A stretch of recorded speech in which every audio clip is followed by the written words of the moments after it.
gonna change the world, they're gonna let it burn, cause they can't see.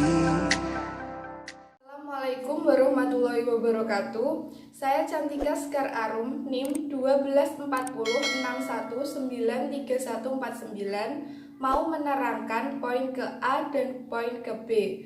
Poin ke A yaitu pengertian inflasi dan deflasi. Inflasi adalah proses meningkatnya harga-harga secara umum dan terus-menerus atau kontinu yang berkaitan dengan mekanisme pasar yang disebabkan oleh beberapa faktor. Yang pertama yaitu konsumsi masyarakat meningkat, berlebihnya likuiditas pasar, dan ketidaklancaran distribusi pasar. Kenaikan harga diukur dengan indeks harga. Beberapa macam indeks harga. Yang pertama yaitu indeks harga atau Consumer Price Index. Yang kedua yaitu indeks harga perdagangan besar atau Wholesale Price Index. Yang ketiga yaitu GNP atau Gross National Product atau deflator. Sedangkan deflasi adalah terjadinya harga secara menyeluruh atau suatu periode di mana harga terjadi menurun dan nilai uang bertambah.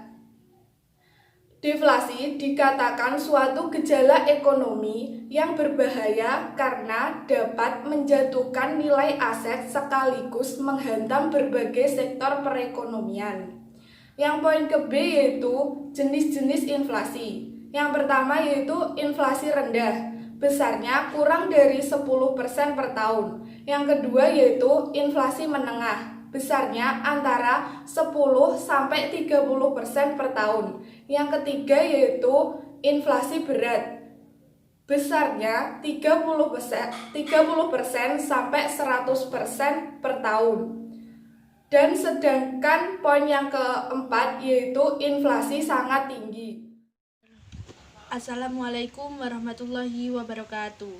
Saya Trisma Nureka Aulia, NIM 12406193156. Di sini saya akan menerangkan materi yang kedua.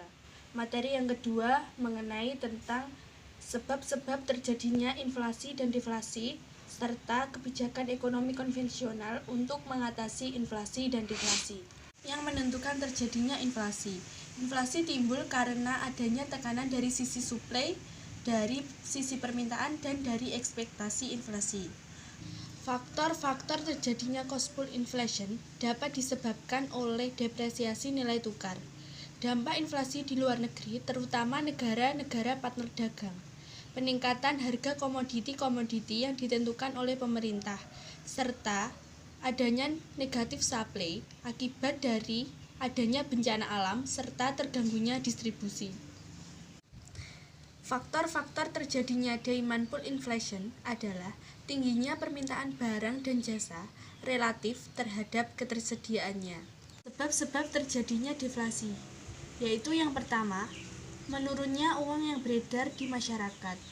Hal ini dapat terjadi karena masyarakat lebih memilih hasil yang lebih tinggi serta bunga yang lebih tinggi di bank, sehingga dari hal tersebut menjadi peluang masyarakat untuk lebih banyak menabung. Yang kedua adalah meningkatnya jumlah barang di pasar. Dan yang ketiga adalah turunnya permintaan hasil produksi. Kebijakan ekonomi konvensional dalam mengatasi inflasi. Di sini saya akan menjabarkan 3 kebijakan yang digunakan untuk mengatasi inflasi, yaitu yang pertama kebijakan moneter, yang kedua kebijakan fiskal, dan yang ketiga kebijakan non-moneter dan non-fiskal. Yang pertama adalah kebijakan moneter. Cara mengatasi inflasi dengan kebijakan moneter dapat dilakukan Bank Sentral dengan 3 cara, yaitu kebijakan penetapan persediaan kas, kebijakan diskonto, dan kebijakan operasi pasar terbuka. Yang kedua adalah kebijakan fiskal. Kebijakan fiskal adalah kebijakan untuk mengatur pendapatan serta pengeluaran negara. Ada 4 cara yang dapat dilakukan untuk mengatasi inflasi, yaitu sebagai berikut. Yang pertama adalah mengurangi pengeluaran negara. Yang kedua adalah penghematan pengeluaran negara. Yang ketiga adalah mengurangi utang luar negeri. Dan yang keempat adalah menaikkan dan mengefektifkan pajak. Yang ketiga adalah kebijakan non-moneter dan non-fiskal. Kebijakan non-moneter dan non-fiskal artinya untuk mengatasi inflasi itu tidak mempengaruhi jumlah uang yang beredar dan juga tidak mempengaruhi pendapatan serta pengeluaran dari suatu negara. Kebijakan tersebut diantaranya yang pertama yaitu peningkatan produksi dan peningkatan jumlah barang di pasaran. Adalah kebijakan upah dengan menaikkan upah real yang sudah memperhitungkan inflasi. Yang ketiga adalah pengendalian dan juga pengawasan terhadap harga. Misalkan saja pemerintah menetapkan harga maksimum. Assalamualaikum warahmatullahi wabarakatuh. Saya Mila Damayanti dari kelas MKS 3D akan menjelaskan tentang inflasi dalam perspektif Islam. Dalam Islam tidak mengenal istilah inflasi karena mata uangnya stabil dengan digunakannya mata uang dinar dan dirham. Namun, penurunan nilai masih bisa terjadi ketika nilai emas yang menopang dinar mengalami penurunan, tetapi sangat kecil kemungkinannya. Taqiyuddin Ahmad Ibnun al-Maqrisi tahun 1364 Masehi sampai dengan 1441 Masehi menggolongkan inflasi dalam dua golongan, yaitu natural inflation dan human error inflation. Menurutnya, inflasi terjadi karena harga-harga secara umum mengalami kenaikan dan berlangsung secara terus-menerus. Inflasi dalam dunia ekonomi memberi pengaruh negatif karena inflasi dapat mengakibatkan lemahnya efisiensi dan produktivitas ekonomi, investasi, kenaikan modal, dan pendapatan di masa depan. Kebijakan ekonomi Islam dalam mengatasi inflasi. A. Menggunakan emas dan perak sebagai alat tukar. B. Menjadikan emas sebagai standar nilai tukar uang dunia.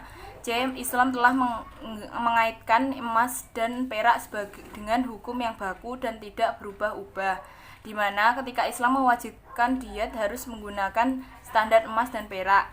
D. Ketika Allah mewajibkan pembayaran zakat, maka nisabnya berdasarkan emas dan perak. Kebijakan ekonomi Islam dalam mengatasi inflasi menurut para ekonom adalah A. Al-Ghazali tahun 1058 sampai 1111, yaitu pemerintah mempunyai kewajiban menciptakan stabilitas nilai uang, membolehkan penggunaan uang yang bukan berasal dari logam mulia seperti dinar dan dirham, tetapi dengan syarat pemerintah wajib menjaga stabilitas nilai tukarnya dan pemerintah memastikan tidak ada spekulasi dalam bentuk perdagangan uang. B. Ibnu Taimiyah tahun 1262 sampai 1328, yaitu pemerintah seharusnya mencetak uang sesuai dengan nilai yang adil atas transaksi masyarakat, tidak memunculkan kezaliman terhadap mereka. Percetakan uang harus seimbang dengan transaksi pada sektor real. Uang sebaiknya dicetak hanya pada tingkat minimal yang dibutuhkan untuk bertransaksi dan dalam pecahan yang mempunyai nilai nominal yang kecil. C. Husain Sahadah, yaitu reformasi terhadap sistem moneter yang ada sekarang dan menghubungkan antara kuantitas uang dengan kualitas produksi, mengarahkan belanja dan melarang sikap berlebihan dan belanja yang tidak bermanfaat, larang menyimpan atau menimbun harta dan mendorong untuk menginvestasikannya, meningkatkan produksi dengan memberikan dorongan kepada masyarakat secara material dan moral, menjaga pasokan barang kebutuhan pokok merupakan yang krusial untuk bisa mengendalikan inflasi. Terima kasih.